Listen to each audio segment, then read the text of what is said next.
നടയടച്ച ശേഷമുള്ള ശബരിമല ദൃശ്യങ്ങൾ ചിത്രീകരിച്ച വ്ലോഗർക്കെതിരെ കേസ്. പത്തനംതിട്ട ചെങ്ങറ സ്വദേശി അനീഷിനെതിരെയാണ് പമ്പ പോലീസ് കേസെടുത്തത്.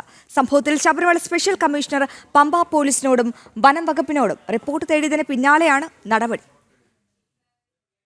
മൈ സഫാരി വീഡിയോ എന്ന യൂട്യൂബ് ചാനലിൽ വന്ന ശബരിമല ദൃശ്യങ്ങൾക്കെതിരെയാണ് കേസ്.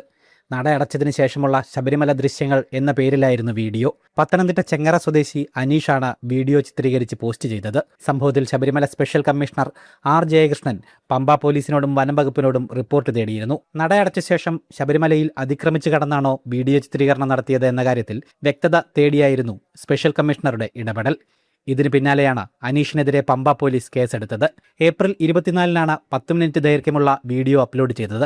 എന്നാൽ അതിക്രമിച്ച് കടന്നിട്ടില്ലെന്നും മേടമാസ പൂജയ്ക്ക് തൊഴാൻ പോയ താൻ പിറ്റേന്ന് നടയടച്ച ശേഷം തിരികെ വരുന്ന വഴിയാണ് ദൃശ്യങ്ങൾ പകർത്തിയതെന്നും അനീഷ് വ്യക്തമാക്കി.